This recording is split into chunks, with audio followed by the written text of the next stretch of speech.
are going to sing the first song, and is that the Revolution? Okay. Okay. Fanula and Alex are going to sing Alice Paul, and accompanied by Chris Ishii, who's the musical director of Santa Fe Prep. And these students are at Santa Fe Prep, and we really appreciate them. There's 6 total who are going to be singing, but just 2 for the first song.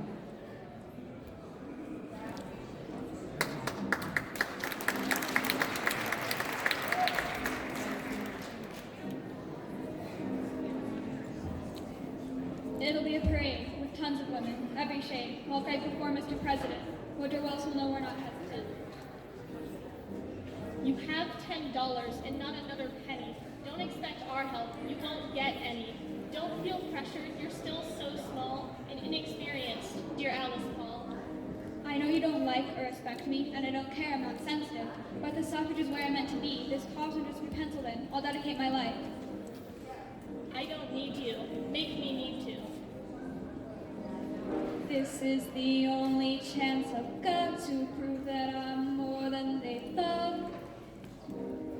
I'll prove myself, and I'll take them by surprise. When they see that I'm so wise, they'll see the glimmer in my eyes. I'll prove myself. I'm not the biggest or the strongest or the loudest, but I'll work the hardest. When we're done, I'll be the proudest. If they tell me I'm just small or to go back to the kitchen, I'll knock them down, make them keep wishing that they never insulted the beast of a girl. The steadfast, never-last suffragist will change the world. Because once my years of fancy planning have been unfurled, we'll have the right to vote.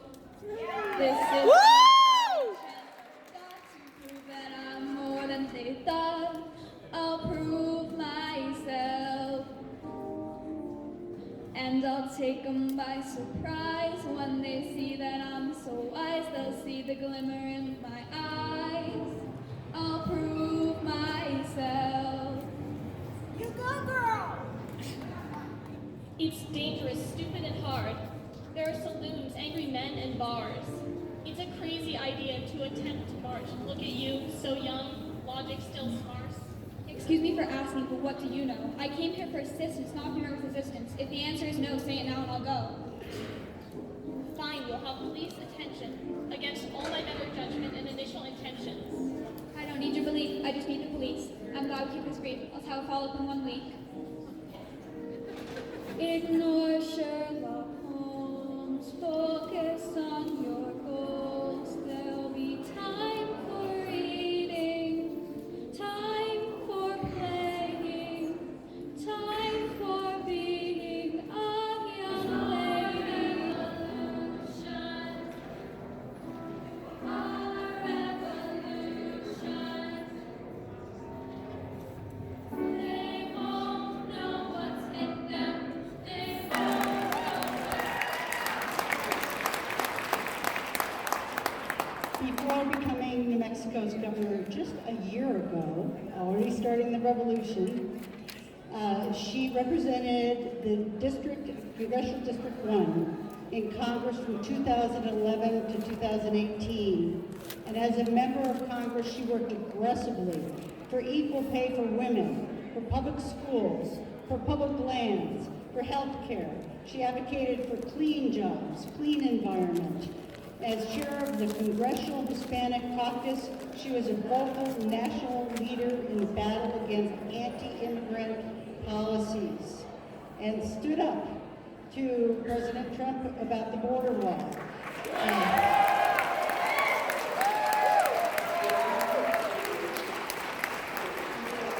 These are all lead priorities. She's going to tell you more, and I'm very proud to introduce Governor Michelle Lujan Grisham.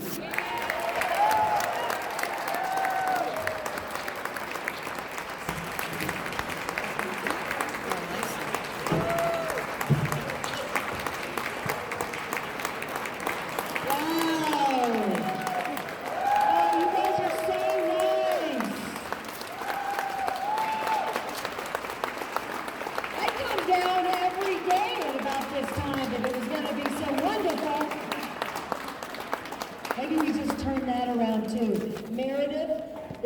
nothing left for me to talk about because you did the whole thing. So really, I have a very small job. I get to thank you. When we fail to recognize and embrace both the positive changes that we have made in history, and when we fail to think about where we're going next, then we make too many mistakes that prevent us from reaching our goals. And the fact that you're here celebrating the Centennial and recommitting to women's equality in this country and everywhere in the world is the only way we achieve that. And I want to tell you that in New Mexico, you might have seen, we're now having a review, given that we're paying attention to the women's suffrage. And in fact, New Mexico leads the nation in the number of women elected, women of color elected to statewide and related policy-making offices over the last 100 years.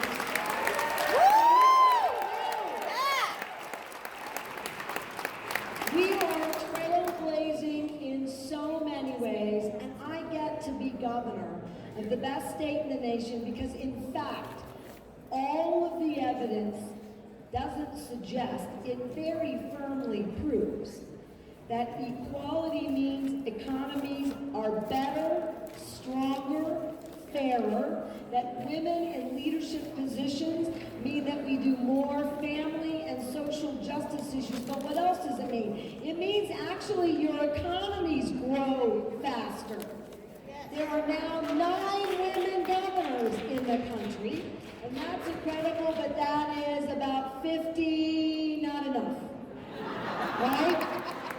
So until we have a female governor, because we want those kinds of environments everywhere. We have 117 women finally serving in Congress, not enough.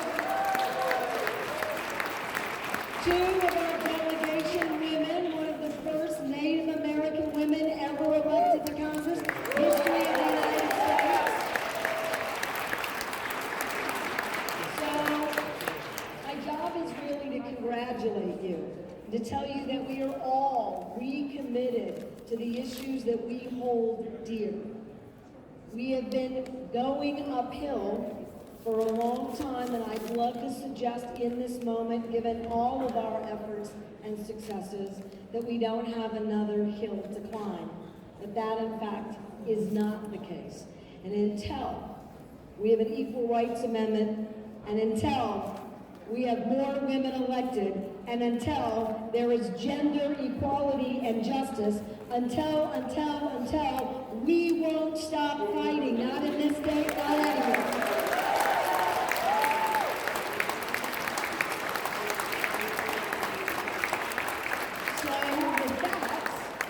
And I want to thank the incredible Secretary of State for making sure we have this fantastic proclamation. And I get to read it because I was up on the stage first. Whereas New Mexico women of every background have led movements for social change, not only to secure their own right of suffrage and equal opportunity, but also to create an impartial and just society for all.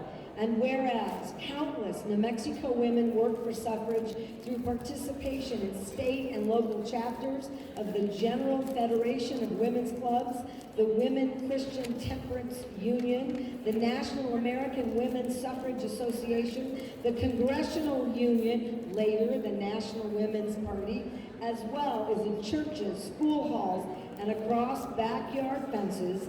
And whereas many women in communities of color in New Mexico were unable to participate in the suffrage movement and waited many years for laws to be passed in order to exercise their right to vote freely, and whereas Cora Armstrong Kellum, Dan Houghton Lindsay, Ada McPherson Morley, and Nina Otero Warren led efforts in New Mexico for women's suffrage, and U.S. Senator Andreas A. Jones of New Mexico championed the 19th Amendment in Congress as chairman of the Select Committee on Women's Suffrage. Think about that for a second. And whereas New Mexico ratified the 19th Amendment on February 21st, 1920, making this the 100th anniversary of the year, our state acknowledged that the vote should not be denied on the basis of gender. A monumental step in the continuing pursuit of full, unhindered, and unrestricted equality for all people. And whereas we celebrate this centennial by reaffirming New Mexico's commitment to achieving full equality for all women in every sphere, social and economic and political aspects. Now therefore I, Michelle Lujan Grisham, Governor of the State of New Mexico, do hereby proclaim 2020 as Women's Suffrage Centennial Year throughout the state of New Mexico.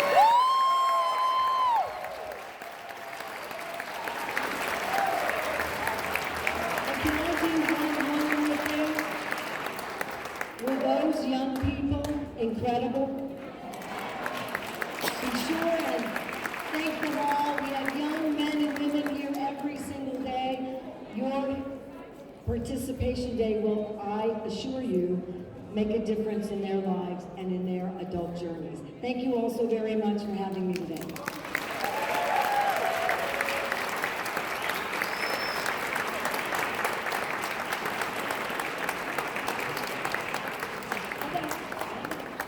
I've got a lot of experience with these things.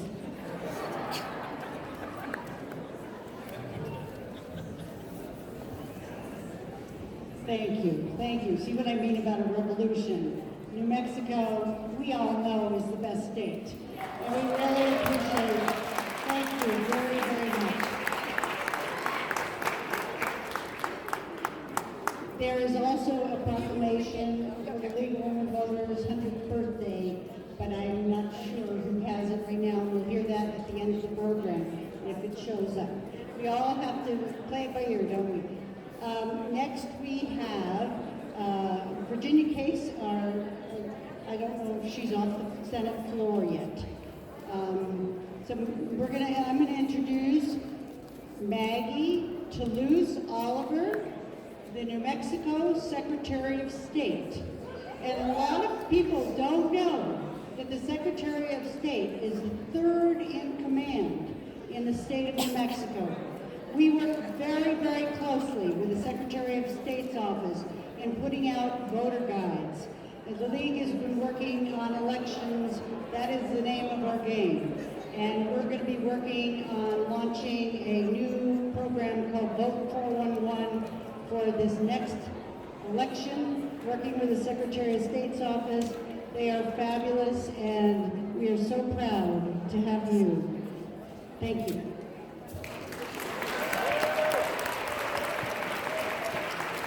Thank you, Meredith. Hi, everybody. I was getting chills as our governor read that speech, and just thinking of how far we've come in 100 years, to say nothing of the 200 and almost 44 years that we've been a nation. It's just a very special occasion. So first of all, thank you all for being here. I'm Secretary of State Maggie Toulouse Oliver, and I have the privilege of serving as New Mexico's Chief Election Officer. I have been involved in elections and democracy reform work my entire adult life, and so I am particularly moved to be here today in celebration of both the 100th anniversary of women's suffrage and the 100th anniversary of the League of Women Voters. Yes, applause for that. There's a little story about that I'm sure you'll all hear at some point today. So thanks to the League and their partners for inviting me to be here today and for putting together this wonderful celebration. It's really incredible to be alive for the 100th anniversary, to be able to reflect on the advances that have been made toward fulfilling our democratic promise and opening the franchise to all eligible voters. The women who struggled for this incredible achievement continue to inspire me every day. And clearly they're inspiring new generations as well, which is pretty amazing. I don't even think I knew who Alice Paul was when I was in high school, so I'm the future is bright, right? And it's celebrations like this one here today that teach and inspire a new generation of women and men, or as I like to say, women and friends of women, to continue fighting for the rights we all have as citizens of this nation.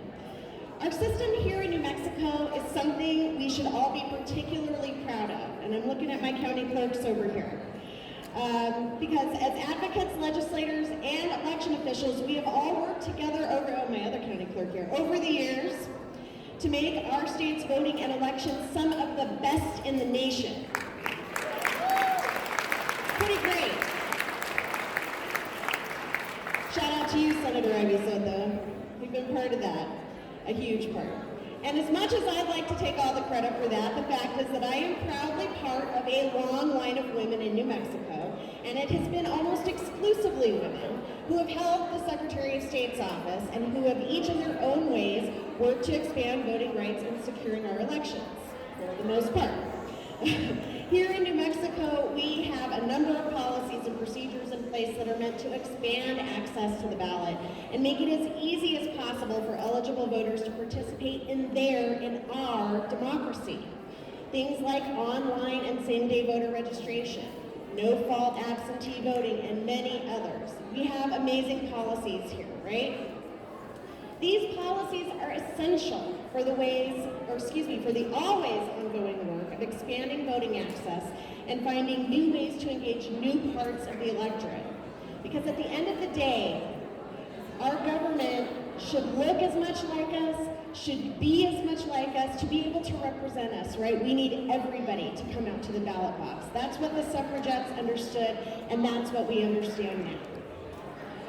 It's a legacy I know the women who struggled for suffrage 100 years ago would certainly be proud of. But, there's always but the work is not done. In fact, it is always important to acknowledge that even once the 19th Amendment was passed, many, many, many women still remain disenfranchised. Our African American sisters, our Latina sisters, and especially here in New Mexico, our Native American sisters waited years beyond 1920 to have access to the ballot. And even today, far too many communities still face too high a burden to the ballot. That has to change. The fight's not done. Still going. These are the facts and hard truths that motivate my work and the policies that I support in order to keep expanding our electorate and making sure that every eligible voter has their voice heard. The League of Women Voters is a great partner in the effort to keep modernizing our elections and finding new and innovative ways to make our democracy more accessible. I thank the League and all its many members for the work you do every day to achieve these important goals. You are keeping that suffragette legacy alive, and clearly we are in all of our white and purple and gold, right? Keeping that legacy alive, and I am proud to be a partner with you and all of you on that. I probably don't have to tell this group this, but the best way we can all help keep that legacy alive is to vote! Yeah, I told you I didn't have to tell you. And stay involved in our democracy. So I encourage everyone here, make sure you're registered to vote. Make sure your registration is up to date. Utilize trusted sources of information like our office and your county clerk's office to make sure that you know exactly where, when, and how to cast your ballot and to help others in preparing to cast their ballots for this monumentally important 2020 election and beyond. So thank you so much for having me here today. Happy 100th anniversary. Thank you.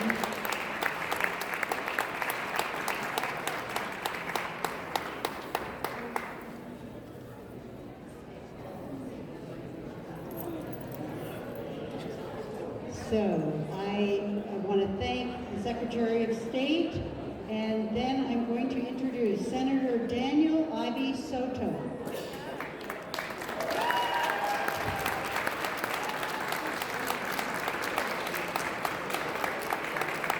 Every person in this legislature knows that they can ask Daniel any question about the Constitution. He knows what page it's on, what article it is, and he can probably discourse on it and to give you the history.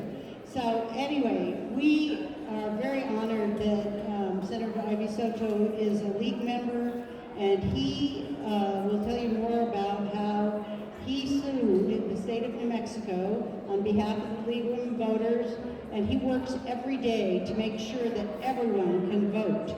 And he has sponsored major legislation to help us combine elections. For the very first time in New Mexico, in November, we had the very first combined elections, school board with other nonpartisan elections, and you can thank this man, Senator Daniel Ivy Soto.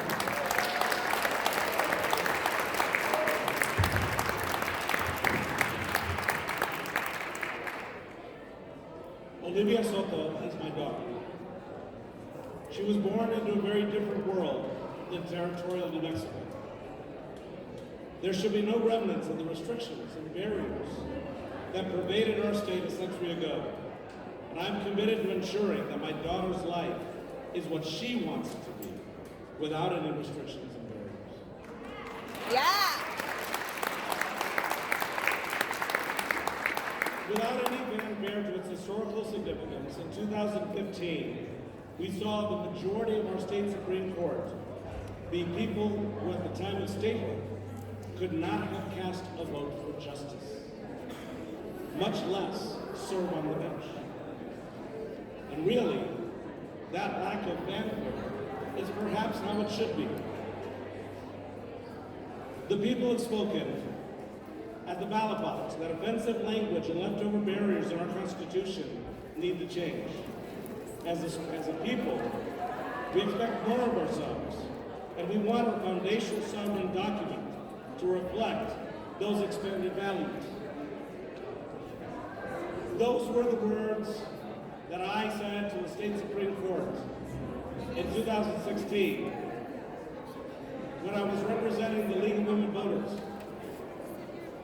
Representing the League of Women Voters in a case, League of Women Voters versus Advisory Committee and Compilation Commission, trying to change language that was outdated in our Constitution. At the time that we became a state, the basic franchise language in our state constitution read as follows: every male citizen of the United States who is over the age of 21 has resided in New Mexico 12 months, in the county 90 days, and the precinct in which he offers to vote 30 days next preceding the election, except idiots, insane persons, persons convicted of a felonious or infamous crime unless restored to political rights, and Indians not taxed, shall be qualified to vote in all elections for public officers. Not wanting to leave the women out, the drafters of our state constitution went on to add the following: all school elections shall be held at different times from other elections. Women possessing the qualifications prescribed in this section for male electors shall be qualified electors at such school elections, provided that if a majority of the qualified voters of any school district, that means the men, shall not less than 30 days before any school election present a petition to the Board of County Commissioners against women's suffrage in such district, the provision of this section related to women's suffrage shall be suspended. And the provision shall again be operative only upon the filing with said board of a petition signed by a majority of the qualified voters, the men, favoring the restoration thereof. They actually wrote that. They actually wrote that and put it in the Constitution. But they didn't just put that in the Constitution.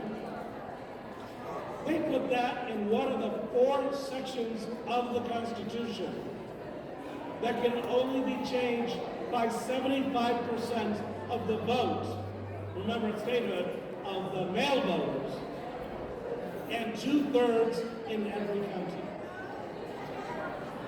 Okay? So on the one hand, it's like, oh yes, women understand children.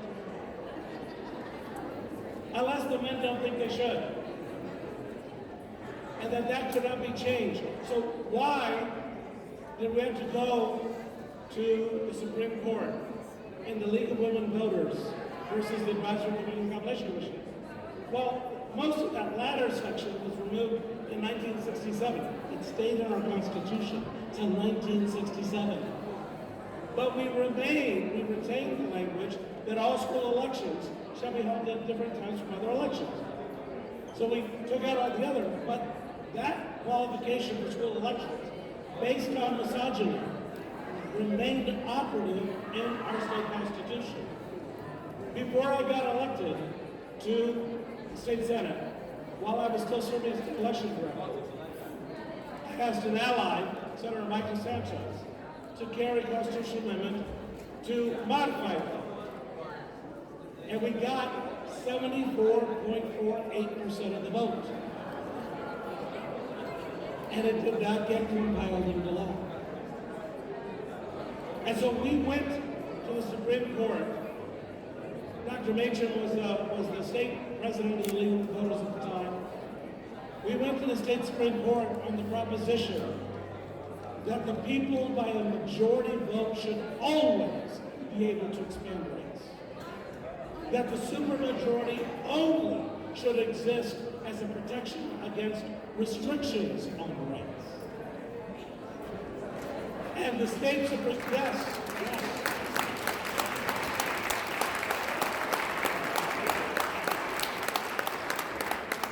And we first filed that while the Supreme Court was still a majority male, and by the way, they dismissed it within 48 hours.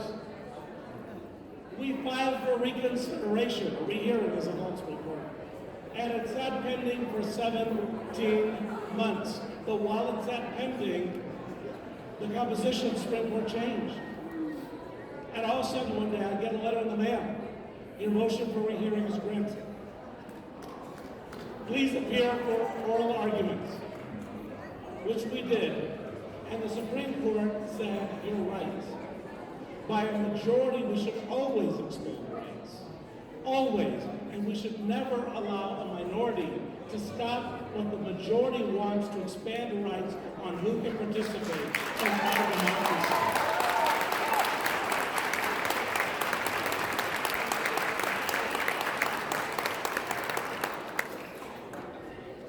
And so that's why I began the very first words before the Supreme Court with Olivia Soto is my daughter.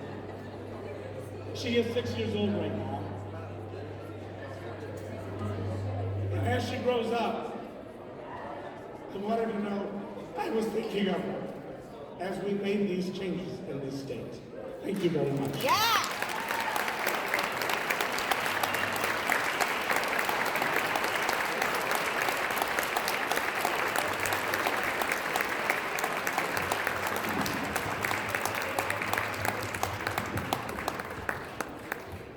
And Senator Soto is only going to stay with us for a few more minutes because he's going to be pushing more bills through this legislative session.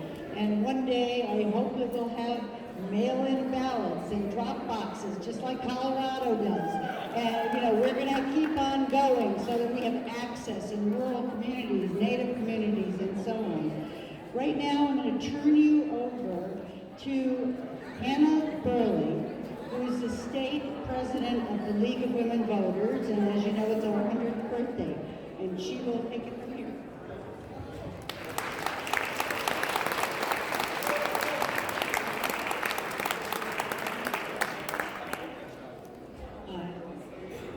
I am Hannah Burling. I am currently serving as president of the League of Women Voters of New Mexico, and I am very pleased and proud to introduce our next speaker, Virginia Case, the Chief Executive Officer of the League of Women Voters of the United States. Virginia has spent her entire career at the forefront of civil rights. She She brings a deeply personal dimension to her mission, which is to to ensure that as many Americans as possible exercise their right to vote. She's with us today, coming from Washington, D.C. Please help me welcome Virginia.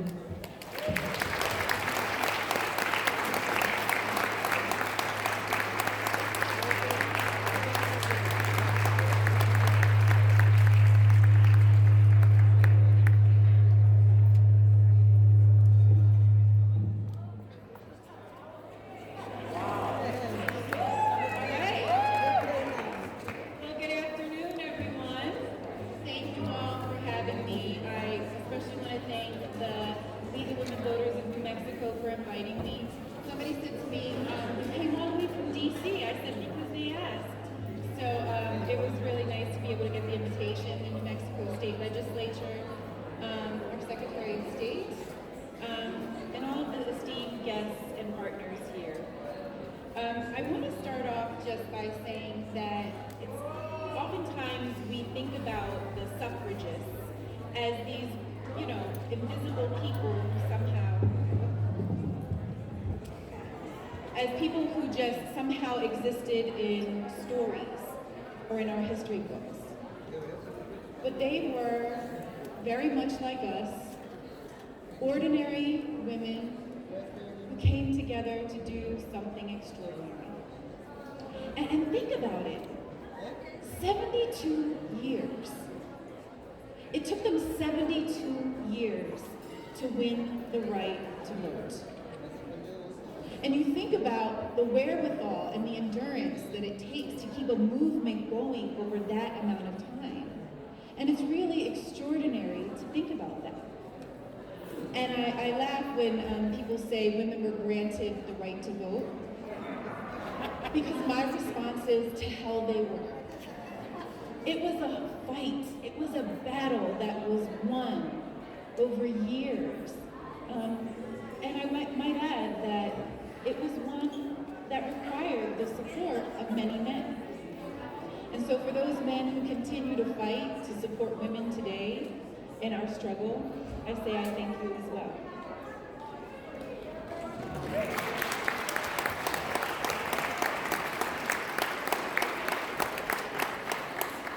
So again, I'm very proud to join the League of Women Voters of New Mexico to celebrate our 100th birthday and the 100th birthday of the 19th Amendment being ratified here in the state of New Mexico, and to celebrate the centennial of the women's vote in the United States. Our league, the League of Women Voters, has over 400,000 members and activists throughout the United States. We have 764 leagues throughout the country. So when people think of the League of Women Voters, oftentimes they think of it in their community, the women who are putting out voter guides and who are poll watchers, who are handling debates and hearing about candidate forums and registering voters. But that work is just a piece of what the League does. Because our mission is to empower voters and defend democracy. And I think we can all agree that now, more than ever, defending democracy is one of the most important things that we can do.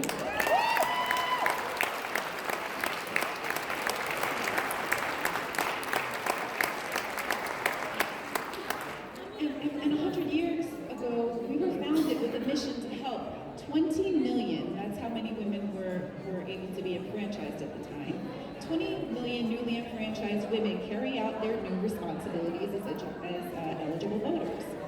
And think about it.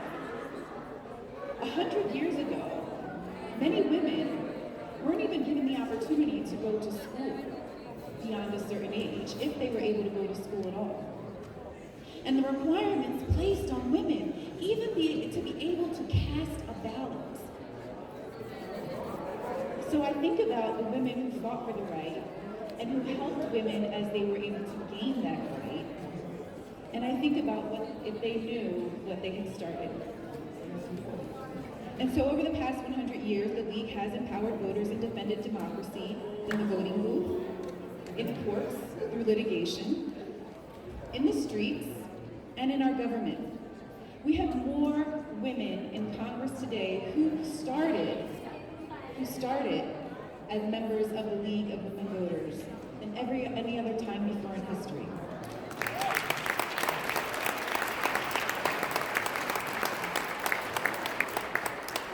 And our organization has stood the trials that our country has faced over the past 100 years, all the while fighting for justice, dignity, and civil rights.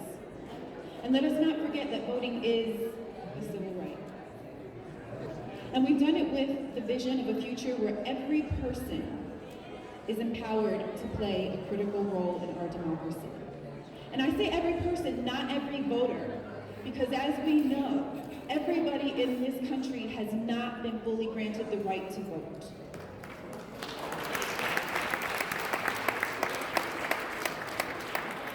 And so as we think about new Americans, people who are in our country undocumented, green card holders, people on student visas, anybody who comes to visit with us, they have the right, when they are here, to be able to participate in our democracy.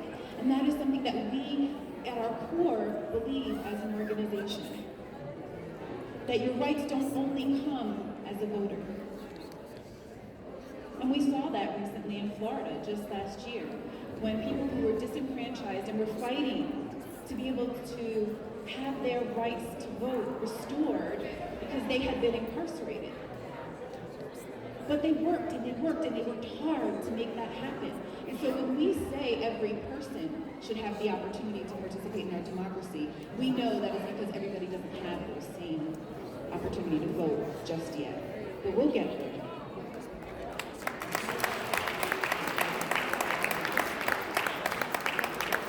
And it's important, just as the Secretary mentioned, that we cannot forget that at its passage, the 19th Amendment did not empower every voter. And for those of you who aren't aware, there was actually an internal split in the suffrage movement. There were many suffrage leaders that appealed to white supremacists in their argument for the passage of the 19th Amendment. Many said that in order to get the vote, you had to appeal to those Southern Democrats who at the time were very, very concerned with what that would mean for the South if Black women were given the right to vote. And so they said, well, if you enfranchise women, white women will outnumber Black women in the South. And it was actually that was used as a strategy to ensure that the 19th Amendment was passed in Southern states. And that is a stain on the movement, but one we must own and acknowledge and recognize that those things that happened then still happen today. So as we celebrate, we do it with humility, knowing that there is still work to be done. We also know that it was not just African American women who were disenfranchised. Native American women, Hispanic women, Asian women, they continued for that fight long beyond 1920.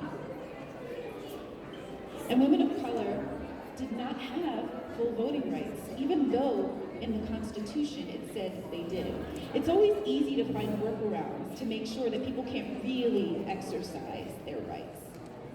So poll taxes and literacy tests deliberately kept women of color and men of color from fully participating in our democracy until the passage of the Voting Rights Act. And denial of citizenship, property requirements, and sanctioned violence against Native Americans barred them from the polls as well. And literacy tests were used to disenfranchise racial minorities as late as 1970. 1970. So again, as we celebrate with the humility and understanding that this achievement left many behind. And in many ways, this fight continues today. In 2013, in the case of Shelby v. Holder, the U.S. Supreme Court rolled back voter protection provisions of the Voting Rights Act. So when we talk about things like redistricting, let's make it clear, we are going into our first redistricting cycle without the full protections of the Voting Rights Act, unless Congress restores the Voting Rights Act in full, which is sitting in the Senate graveyard right now on Capitol Hill. So I would also say, as you are here, and as you use your political power, to make sure that you call your representatives. You have wonderful senators representing you in New Mexico. You're very, very fortunate. But continue to encourage them to ensure that the Voting Rights Act is fully restored in the Senate.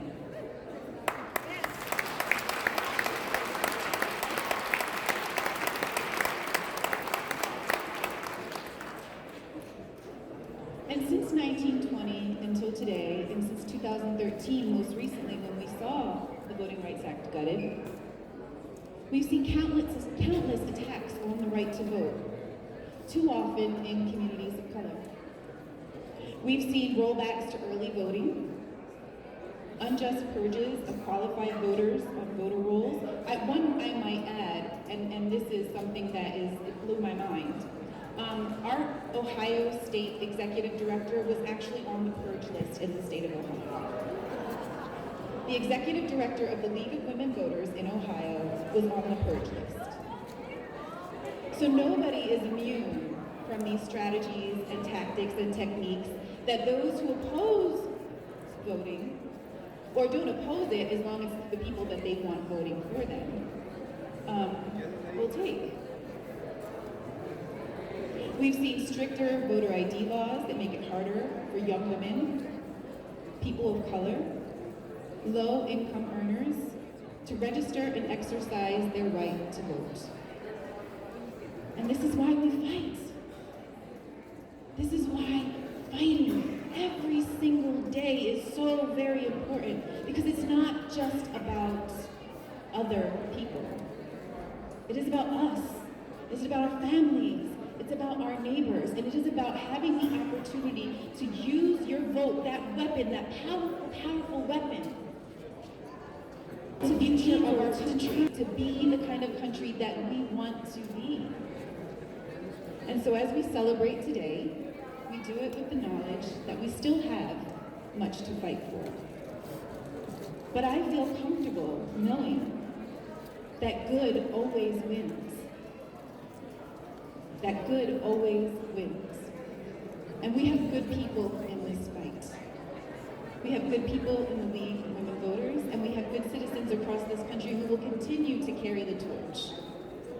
And so I thank all of you for everything that you are doing here. I think oftentimes, again, it's just ordinary people doing extraordinary things, even when we don't know that that's what's happening. And you all are very extraordinary people. Thank you all so much, and thank you for having me.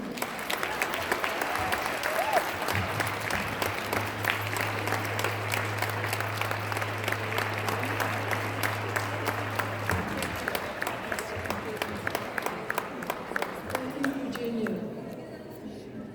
And now I'd like to ask Senator Rodriguez to say a few words before she goes into office, please.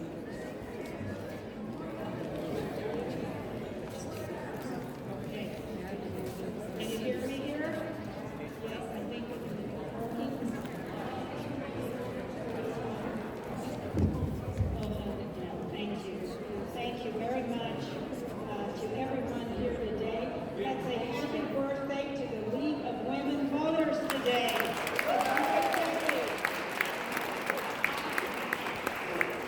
I'm so excited because I am also a member of the League for the past, I think over 30 years now. I have been a member of the League, and I'm so elated to be part of your team and you part of mine. We're one family pushing towards the right things, women's rights, equal rights, our inherent rights. Let's just be beneficiaries of that, right? Because we work together to do more and more. I was the proud sponsor today of the League of Women Voters, a memorial to commemorate and celebrate the 100th anniversary for the League of Women Voters.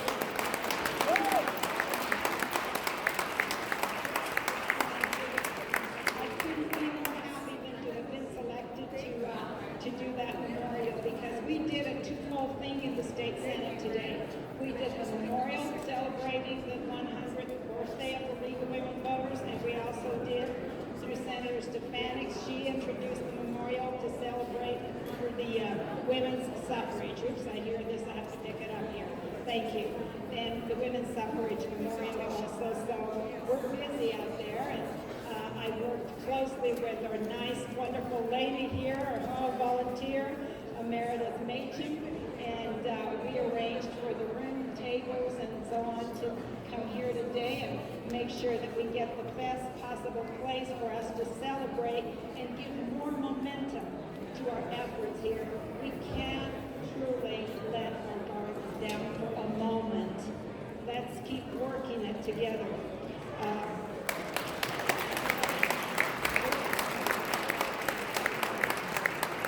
We know, as has been said before, and I'm not going to take much of your time because I know we have to go back into the Senate chamber here and into the Senate caucus, but I left. And you know why? I told the majority leader, I said, I'm leaving. We got very hugely important things to do. We need to stand together in solidarity with our women here today. So I will come back later.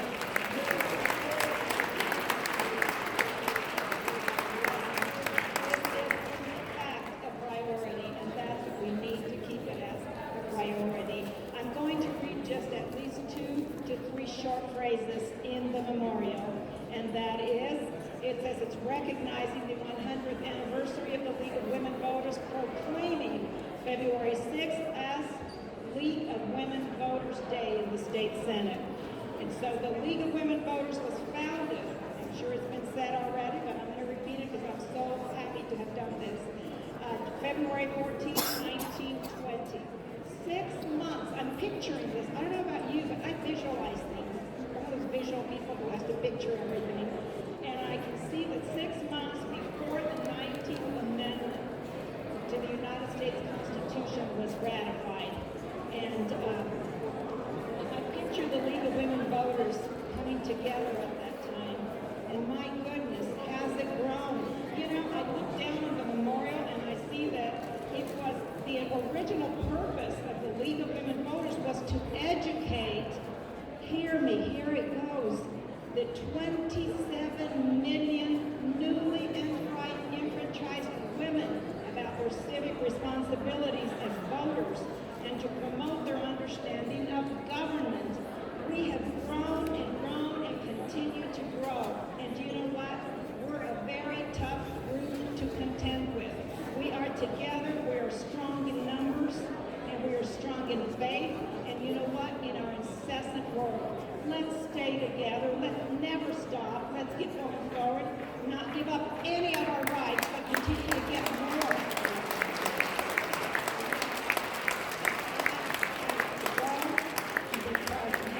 Thank you. I want to thank all the League of Women Voters members here today, of course, Hannah, the president, thank you, Hannah, and the many others that I introduced in the Senate chamber, and of course Virginia Case, who just spoke. She's a woman. I don't know where she was, but right here, Virginia again. She was with us in the Senate chamber today, and then of course Mary Wilson and Hannah Hurling and Barbara Kelly and Meredith. Here's Meredith and Kathy Brooks and Karen Wentworth. And let me tell you, these are just a few. I think you're all wonderful. There's Laura back there and so many other people that I know and work with. Please come and see me. My office is your home. Thank you so much for being in my team and meeting you all.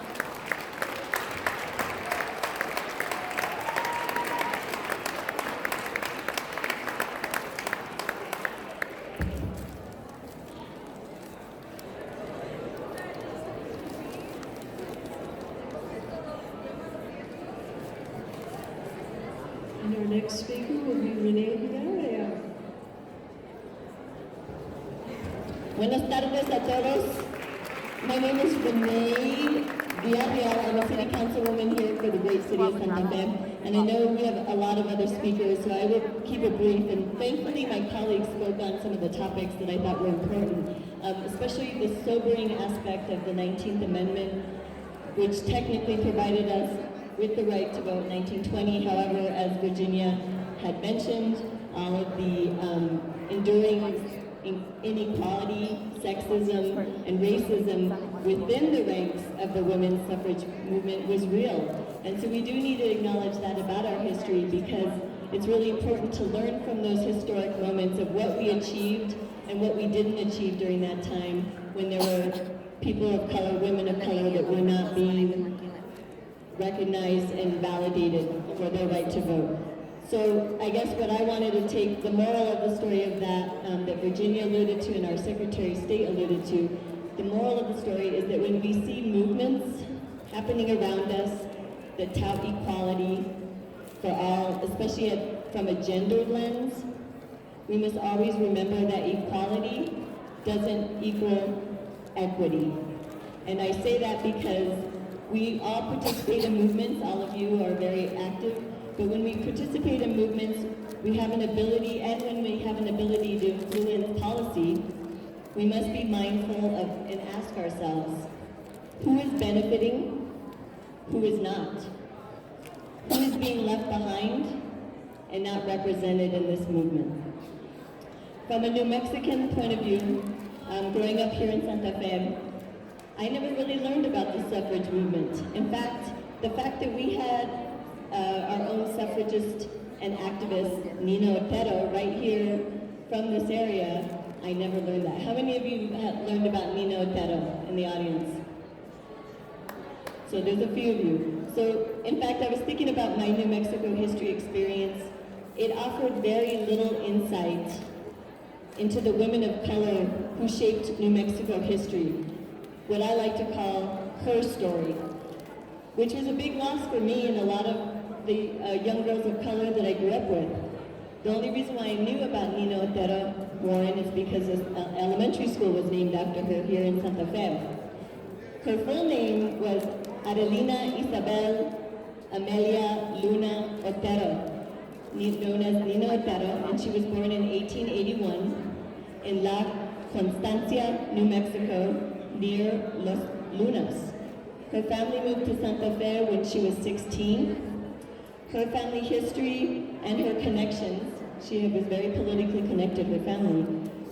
She made her central movement the suffragist movement in New Mexico, and that was her personal passion. She insisted that suffrage literature was published in both English and Spanish in order to reach a greater population. And I don't know if you know this, but even though we did achieve the right to vote in 1920, she still worked hard on a lot of educational initiatives.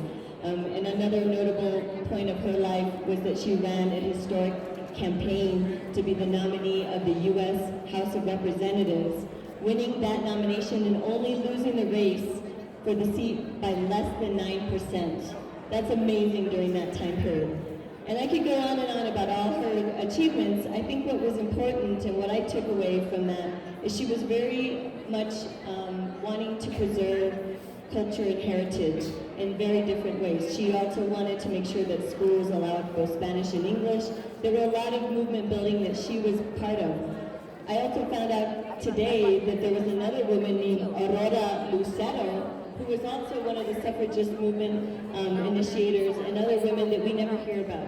So I guess my moral of the story is that when we talk about history, that we really look deeper into what we probably read in books, and really think about who else out there was were part of the trailblazers that got us the rights that we have today. For Nina Otero, I guess I see it more of thinking about women of color, especially who represent a diversity of socioeconomic backgrounds, and also using their political power and privilege to fight for causes that include the lived experiences and voices of others, because when we do, we all benefit. Thank you so much for your time, and please enjoy the rest of the speakers. Que viva la mujer!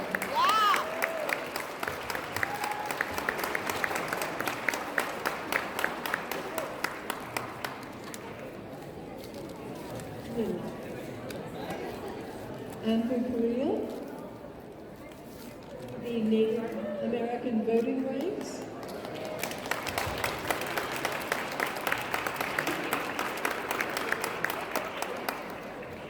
Good afternoon, everyone, ladies and gentlemen. In my language, we greet each other by saying Hulatse Hopa, I'm from the Pueblo of Laguna. I'm enrolled at the Pueblo of Laguna, but I also descend from the Seneca Nation in New York. And both of those heritages are very meaningful to suffrage for Native Americans. Miguel Trujillo was the gentleman who fought for the right to vote for Native Americans in New Mexico, and he was actually a member of the Isleta Pueblo and the Laguna Pueblo. The Laguna Pueblo paid the attorneys, so we have a significant place in history for doing that. And so it's been an honor to hear all of the experiences today, and the reason we're here for suffrage of not only women but of people. And so for me, I feel very blessed because I came from a household in which politics and political discussion was very important. And my parents instilled in me a very deep belief in Native American rights in general. But I come to the work of organizing and civic engagement by way of the protection of sacred sites. And so in 1996, I started working with the Petroglyph Monument Protection Coalition, and we began organizing to protect a sacred site, but then we moved into electoral campaigns because we recognized that the City Council of Albuquerque was not on our side. And we had to then engage in changing the political balance. And so that's where a group of young people of color began organizing. And so since 1998, I've been doing a lot of civic engagement. I've been registering voters. In 2004, we registered a lot of voters in Albuquerque and throughout the state. And I think we registered close to 8,000 Native Americans that year. And it was a significant year for us. And I just recall a lot of my experiences registering voters because I had talked to a lot of men and women who were older, who were in their 60s, Native Americans, and no one had ever asked them to register to vote. So you have to be invited into the process. You have to be told about the process. And so it's so important for us to continue to invest when it comes to an election year, to invest into voter registration, the resources, and do everything we can to expand the franchise. And Secretary of State has been very supportive. She established a Native American Voting Rights Task Force, which is very critical, again, to support Native American voters. And so we've done a lot of work, and I'm a co-founder of the Native American Voters Alliance, and I'm very proud of that work. We've been doing that for a significant amount of time. In these very rooms, we've done a lot of work to protect voters and have really fought a lot of the voter ID bills that would have been harmful to the Native American electorate for a number of reasons. So some of my other experiences is in 2008, I was President Obama's Native Vote Director for the state, and that was a remarkable time. And so I'm very blessed that I come to this work for several reasons, because of my family, because of my heritage, and also because of the future of my children and their children. And so just a few words about my Seneca heritage. The suffrage movement was really influenced by the Seneca women, by the Haudenosaunee women, the Iroquois women. European women at that time saw the influence and the political authority that Native American women had. And so they recognized that, and they sat with us and shared a lot of our ideas. And so we have a deep influence on the creation of of this democracy, suffrage, and also the influence on the Articles of Confederation. There's tremendous influence of Native Americans on history, and something we need to just be cognizant of and be proud of and continue to learn more about. And so thank you for this time today, and congratulations, and look forward to another 100 years. Thank you.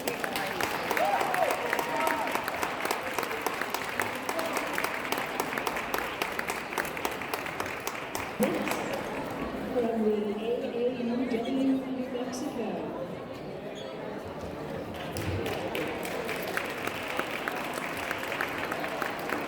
Good afternoon, and thank all of you for being here today for this wonderful celebration.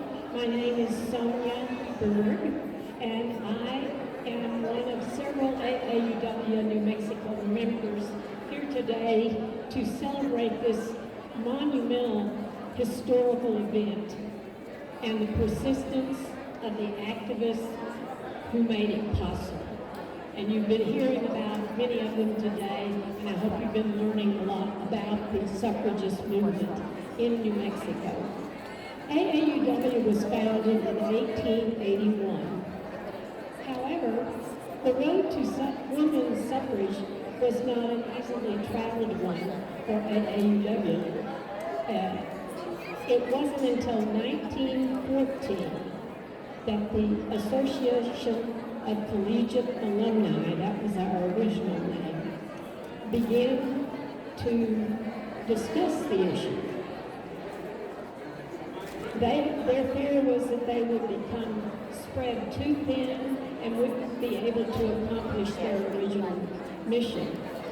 But in 1915, the association met in San Francisco, and the suffrage resolution passed by a vote of 247 to 19.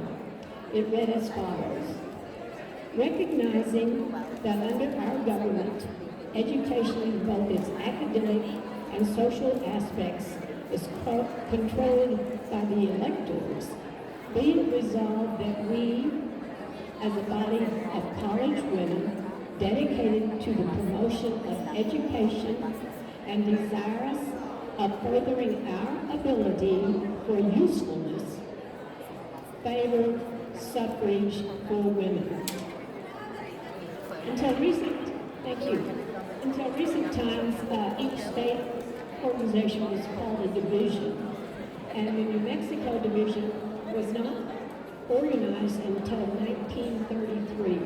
So in New Mexico, there was not an active presence of AAUW suffrage, people in favor of suffrage.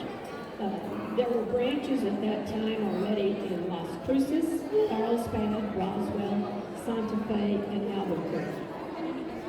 The programming emphasis from national at the time was the economic and legal status of women. So what's different now? We're still working on those issues, pay equity, and the gender gap, and all of those things. So we're not done yet. Today, AAUW has 170,000 members and supporters with branches in every congressional district, state, and U.S. territory. Sure. AAUW New Mexico includes branches in Albuquerque, Carlsbad, Gallup, Las Cruces, Las Vegas, Los Alamos, Santa Fe, Silver City, and Socorro, with over 800 members and supporters in our state. I'm a member of both AAUW and the League of Women Voters, and I want to congratulate the League for all of their efforts and the putting together this partnership on women's rights and voting rights. Please stop by our table to learn more about AAUW. If you're not familiar with us and our mission and our vision and our values, we'd be happy to talk with you. Thank you again for being here today.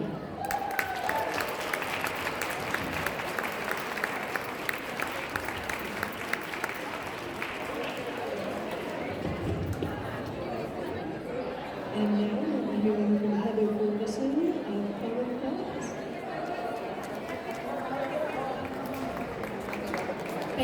Dana. And thank you to all of the wonderful, powerful women that are up here today that I've had the pleasure of working with for so long. Pamela Herndon and I have been working together now for at least a couple of decades. I'm Heather Ferguson. I'm the Executive Director of Common Cause. And I am incredibly lucky to be part of an organization that is celebrating their 50 years today. And we have not had a single year or day go by where we have not been working shoulder to shoulder with the League of Women Voters across the country. When we formed back in 1970, we were focused on dealing with issues of the environment, the Vietnam War, government accountability, and we were right in the middle of the Nixon-Watergate era. Feels really familiar lately, actually. Here we are again. But what we have been doing is working with the League of Women Voters ever since then. If it was with the amendments to the Voting Rights Act, we were working with them on the HABA Act in the early 1990s.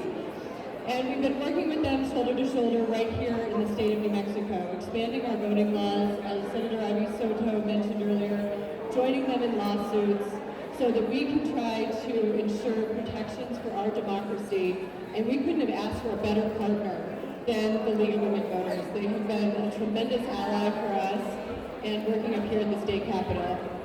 And I would just like to end by saying that 30 years ago, when I was 13 years old, my dad gave me a bracelet. And it's now become pretty well known as a quote, but it said that well-behaved women seldom make history.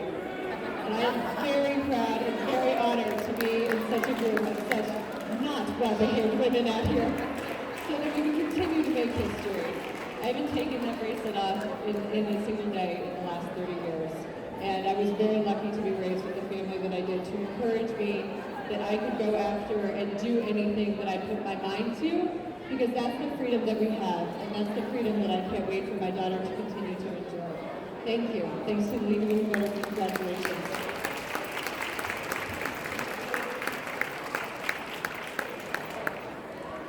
And now we'll be hearing from Pamela Herndon of the NAACP.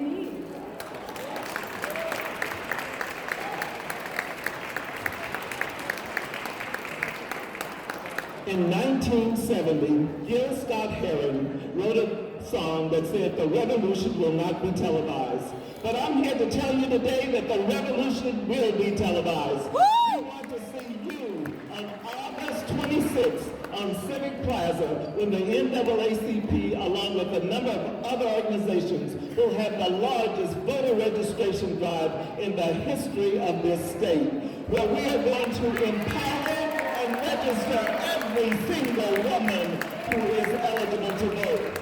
In 2019, I want you to know that 2020 was determined to be the year of the woman. And you know what? This is the year of the woman, and let me tell you how we're going to do it. We're not going to ask anymore, will you please protect our rights? Will you please let us vote? Will you please make sure we protect it? Because, ladies, we make up 50%, over 50% of the population in this state, and we're not asking anymore. We are ready for the revolution in this state. I want you to make one promise to me. There are 3 questions that I want you to ask every single person running for office this year. Are you going to protect the Voting Rights Act? They must say yes. Are you going to protect the Constitution, the 13th, the 14th, and the 19th Amendment that gives me the right to vote? Are you going to protect women's rights? And if they don't say yes, you say you're not getting my vote because I'm standing up.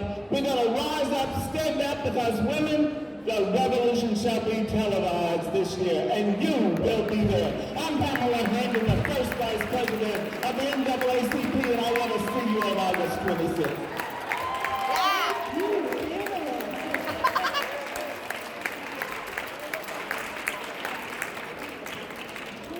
Dana Hamilton, the National Organization of Women.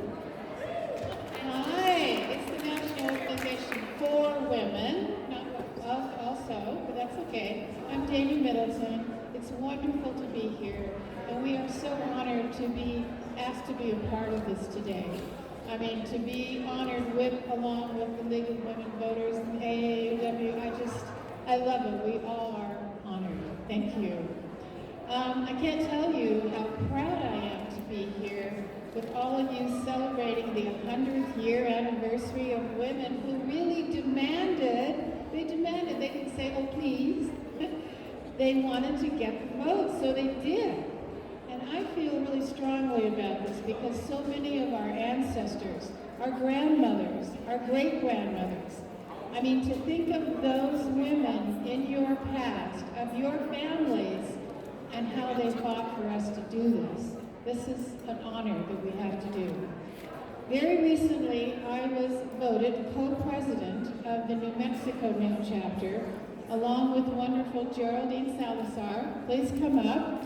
Geraldine Salazar is our county clerk, and I have to say that the reason that I'm a co-president with her is because she's really busy this year. It's about voting, right? We know that. So she and I, some years ago, I think maybe almost 15, started the little fledgling Santa Fe chapter in earnest and got a lot of women on board. And she has been very, very faithful and a great member of NOW. And I know she wants to say a few words here. Geraldine. You are doing so well. So as your Santa Fe County Clerk and throughout the state, keep your county clerks working. Register people to vote, get online, update your voter registration, and remember to vote. This was a long, hard-fought fight to get the vote. And so let's make sure that young women, and we were very impressed by the young women who presented it to us today, but we need more. And also remember that we can have 16-year-olds and 17-year-olds participate in elections and be clerks during an election. So they can participate at that age, 16 and 17. They'll have to register to vote, but they won't be able to vote until they're 18. So let's remember that we need to continue, and remember, vote your right to make sure that you are participating. Thank you. Thank you, Geraldine. Yeah, I assume everyone in this room is registered, so let's keep going. I do want to say that our NOW chapter here has grown significantly. It grew a lot by the time you know who was elected. We added way more members than we had. So thank you, whatever your name is out there. But you know, from the beginning, we made reproductive rights a priority in our chapter. It's always been our thing because that's so important to women. At this time, Santa Fe Now, Albuquerque Now, New Mexico Now, many other organizations, we work very, very hard for equal pay and the ERA, yes, the Equal Rights Amendment. I have to do this. Sylvia Ramos-Cruz is here today as well. We want to work for affordable housing in Santa Fe. We work for LGBTQ rights every year. Health care, which of course includes reproductive justice and reproductive choice. We know how important, it's so important that women have the right to have a family, to not have a family, to have 9 children, to have 1 child, whatever her choice is. And we will continue to stand up for all women in our state, to be a presence here at the Roundhouse every year to make sure that all women's voices are heard. So join us in honor of Elizabeth Cady Stanton and Susan B. Anthony for a great documentary about the beginning of the fight for the vote. It's a documentary at the CCA on the 12th at 7 p.m. It's going to be fascinating. And I just want to say that I've been in New Mexico for 40 years. I have 2 daughters that are now native New Mexicans, even though I'm from elsewhere. And I just want to say that I feel it's a duty to vote. We were put here to work for this, and it's our duty, not just our right, to go out and vote. So you know, until I die, I think I will stand up for you.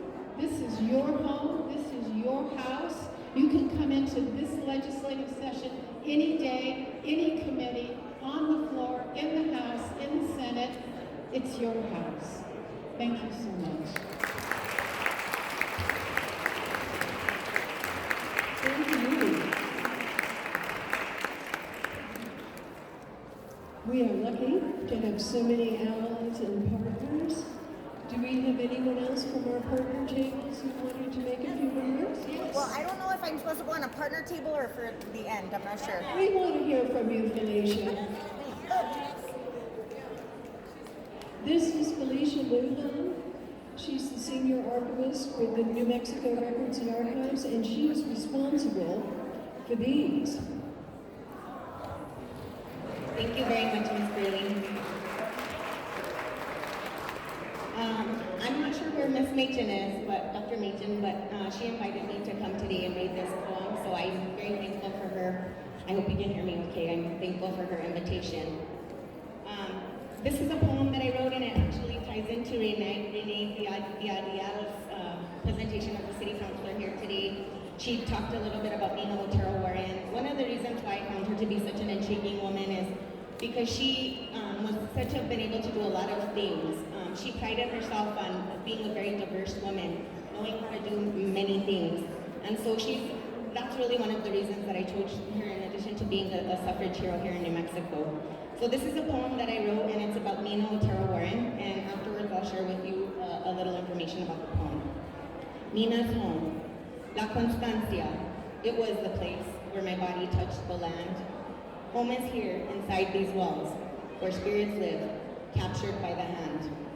Here you see, feel focused change, demonstrated by women like me, committed to change, an active voice. Words give breath to history. Deeds of a soul, legacy and love, archive of iron will. Nina's home is here within, where legacy speaks still. I wrote that in December of 2019. Thank you for coming, and thank you for taking the time to celebrate this historic anniversary with us. As the director of the State Archives of New Mexico, I understand that anniversaries mark those times that we use to educate ourselves about those who have come before us. Nina's home was based on this amazing woman's new home inside the vaults of the State Archives. Some of the records and photographs which document Nina's life accomplishments can be accessed there. Her seeds of change remain in our permanent repository for all to learn about her. Trials and tribulations, as well as all of her other accomplishments over the years. Today I gave away sunflower seed packets as a symbol of suffrage and the growth of our collective knowledge. For records are like seeds. Within a seed lies the information needed to culture the growth of new ideas, which will eventually become our collective history. Histories like those that we share today. Today I encourage you to celebrate suffrage. I encourage you to celebrate growth. I encourage you to plant your very own seeds today and into the future so that future generations can access those beautiful growths that we can all put forward with the seeds that we plant. Thank you for taking the time to come today, and I saw Meredith somewhere around here. I have a present to present to her. I think she's just one of the most amazing women I've ever met in my entire life. She is a powerhouse. For those of you that don't know her, she's been the president of the community college. She's been an active voice in I don't know how many issues. She's on the legislative floor all of the time. If I could aspire to be like somebody, it would be Dr. Machen.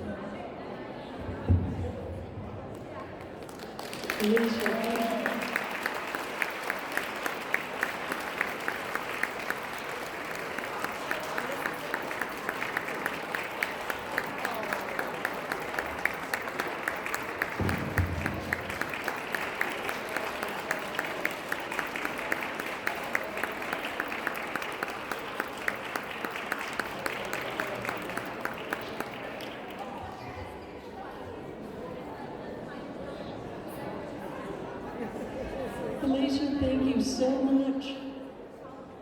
She is also responsible for many of the historic items on display and the beautiful flower arrangements, and as I already mentioned, these corsages. I'd like to thank all of our partners who displayed information today or who spoke. We're going to continue to work together to improve voter access. Here it is, the league slogans. Get informed, get registered, get out and vote. Democracy is not a spectator sport. Work.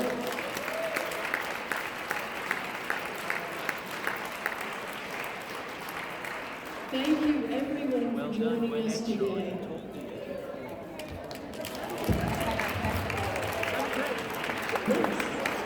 From the AAUW New Mexico.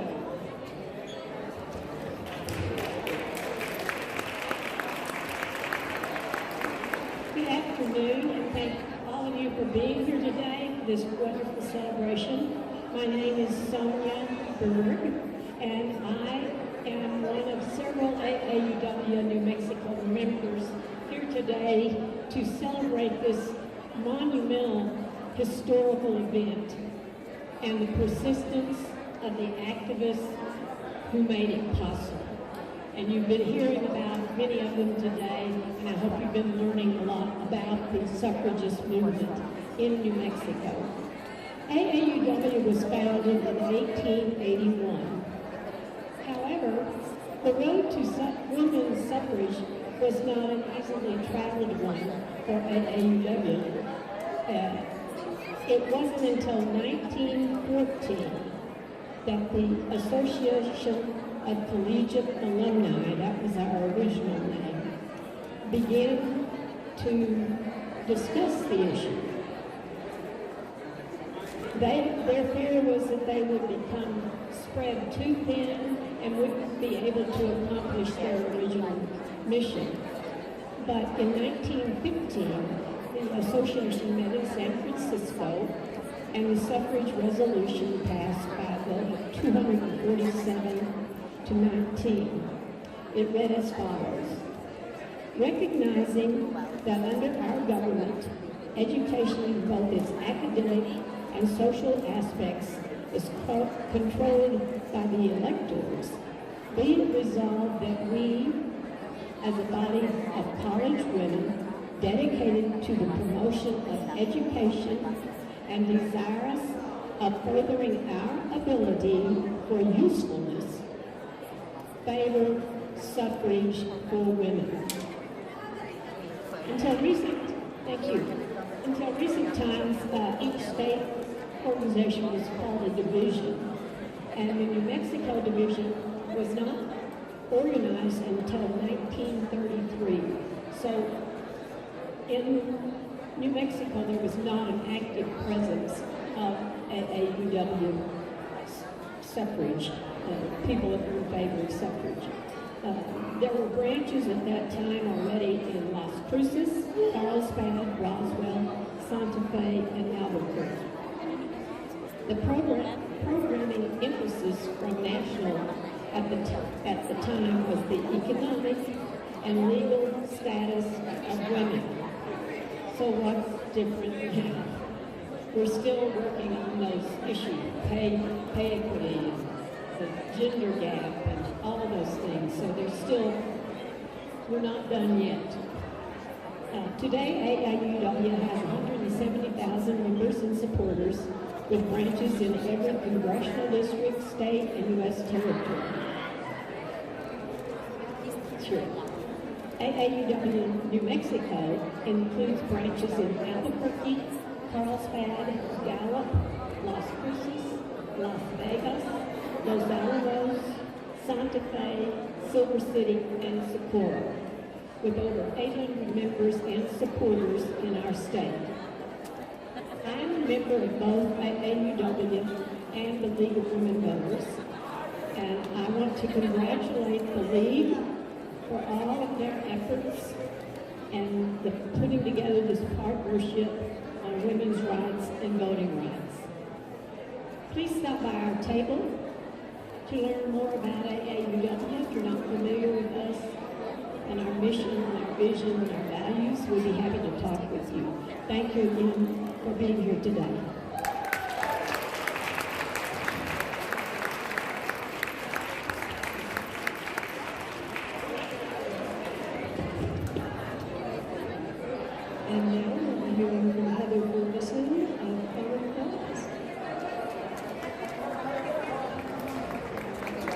Thank you, Hannah. And thank you to all of the wonderful, powerful women that are up here today that I've had the pleasure of working with for so long. Pamela and I have been working together now for at least a couple of decades. I'm Heather Ferguson. I'm the Executive Director of Common Cause. And I am incredibly lucky to be part of an organization that is celebrating their 50 years today. And we have not had a single year or day go by where we have not been working shoulder to shoulder with the League of Women Voters across the country. When we formed back in 1970, we were focused on dealing with issues of the environment, the Vietnam War, government accountability, and we were right in the middle of the Nixon-Watergate era.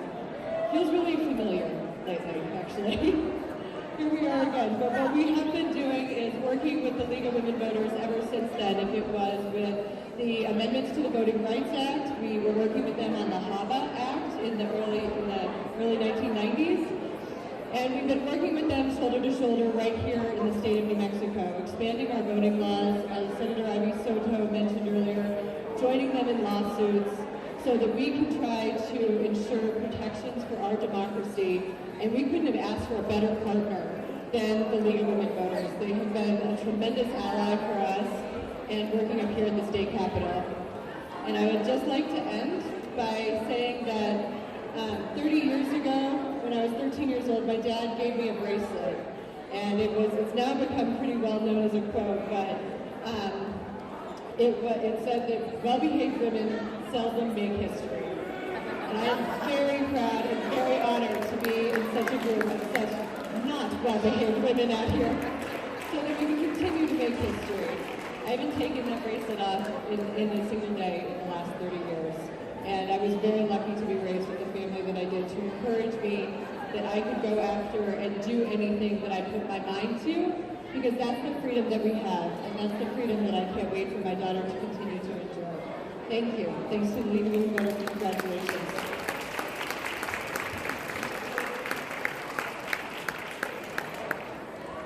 And now we'll be hearing from Pamela Herndon of the NAACP.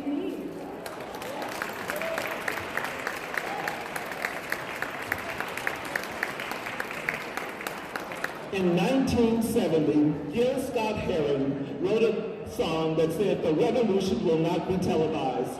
But I'm here to tell you today that the revolution will be televised. Woo! We want to see you on August 26th on Civic Plaza when the NAACP, along with a number of other organizations, will have the largest voter registration drive in the history of this state, where we are going to empower and register every single woman who is eligible to vote. In 2019, I want you to know that 2020 was determined to be the year of the woman. And you know what? This is the year of the woman, and let me tell you how we're going to do it. We're not going to ask anymore, will you please protect our rights? Will you please let us vote? Will you please make sure we protect it? Because, ladies, we make up 50%, over 50% of the population in this state, and we're not asking anymore. We are ready for the revolution in this state. I want you to make one promise to me. There are 3 questions that I want you to ask every single person running for office this year. Are you going to protect the Voting Rights Act? They must say yes. Are you going to protect the Constitution, the 13th, the 14th, and the 19th Amendment that gives me the right to vote?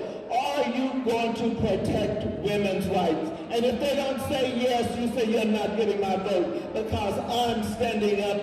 We're going to rise up, stand up, because women, the revolution shall be televised this year, and you will be there. I'm Pamela Herndon, the first Vice President of the NAACP, and I want to see you on August 26th.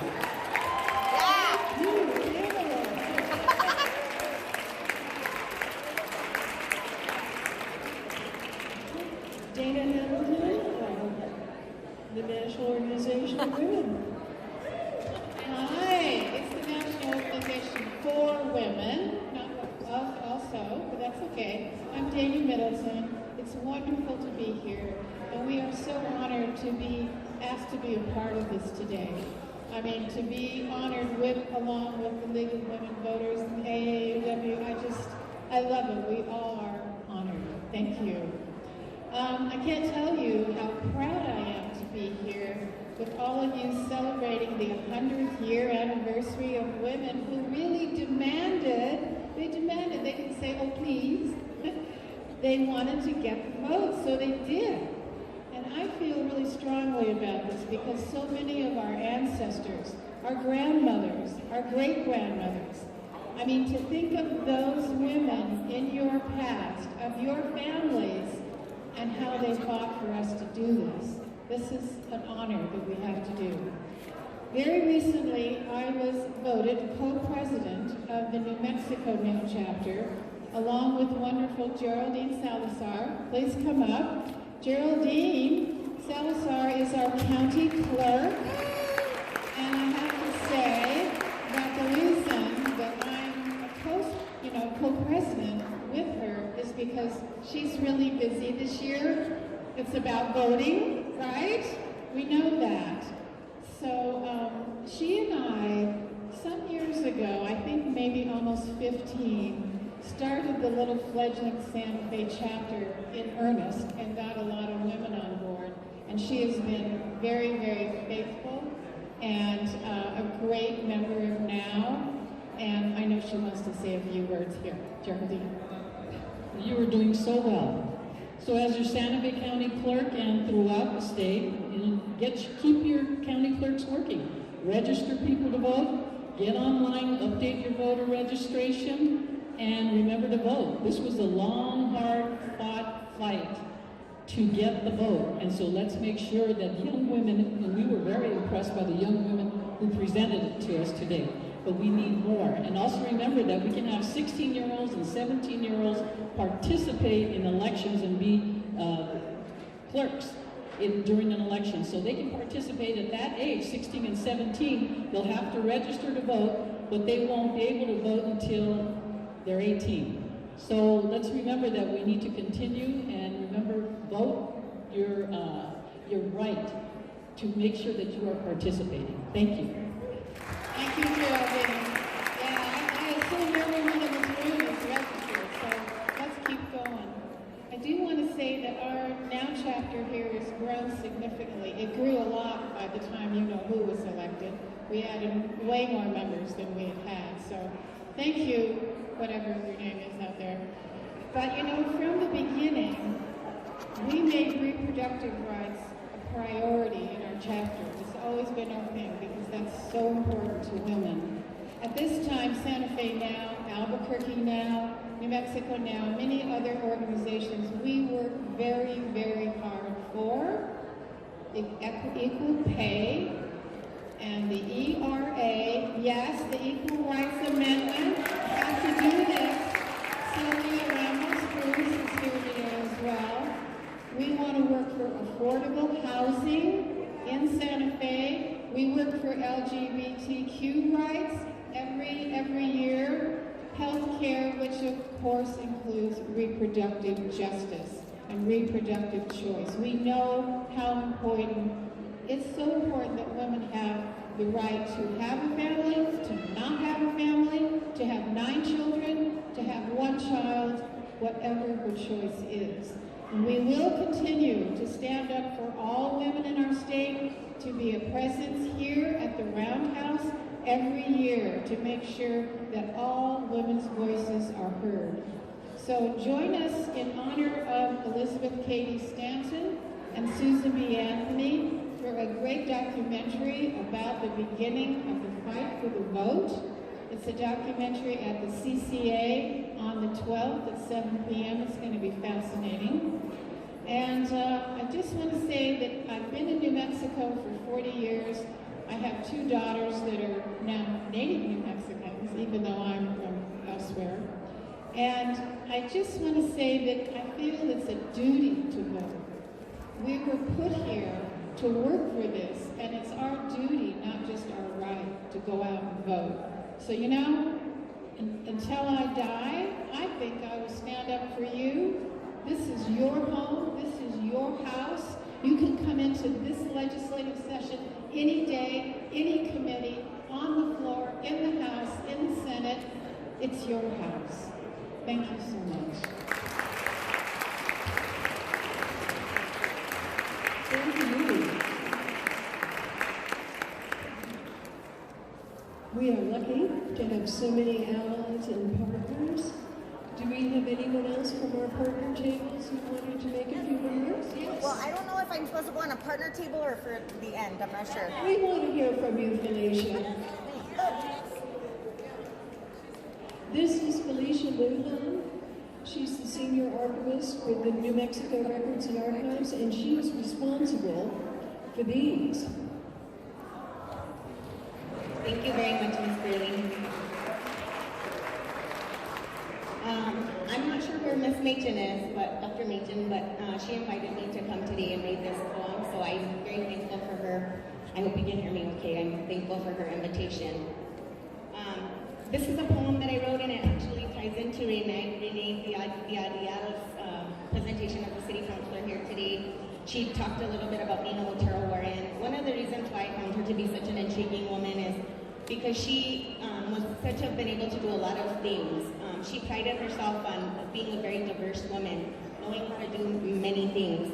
And so that's really one of the reasons that I chose her in addition to being a suffrage hero here in New Mexico.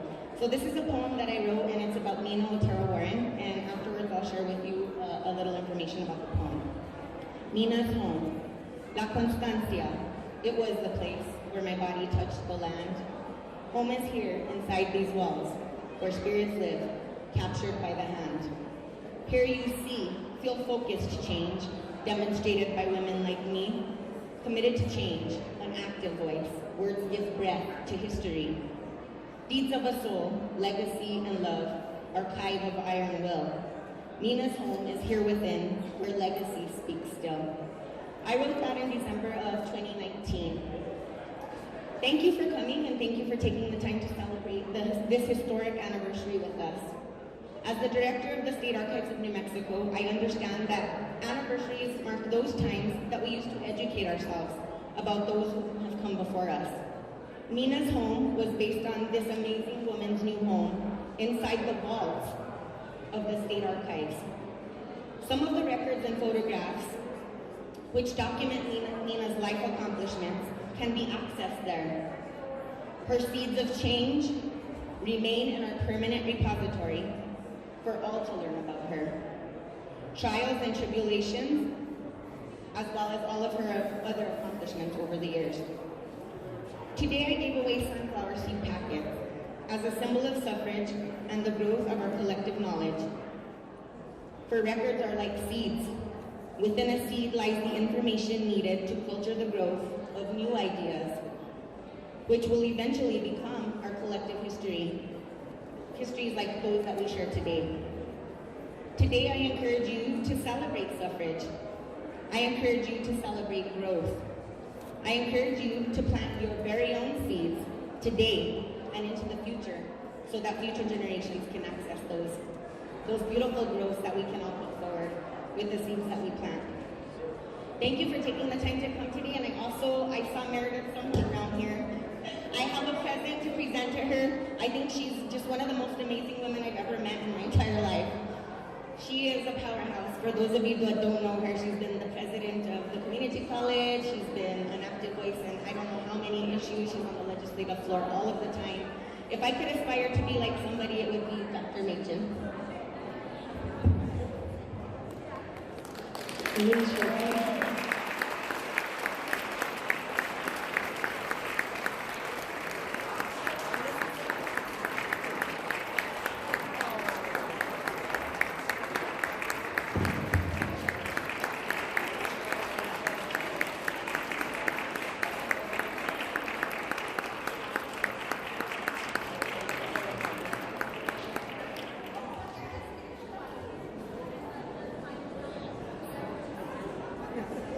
Felicia, thank you so much. She is also responsible for many of the historic items on display and the beautiful flower arrangements, and as I already mentioned, these corsages. Thank you. I'd like to thank all of our partners partners who displayed information today or who spoke. We're going to continue to work together to improve voter access. Here it is, the League slogans. Get informed, get registered, get out and vote. Democracy is not a spectator sport. Work.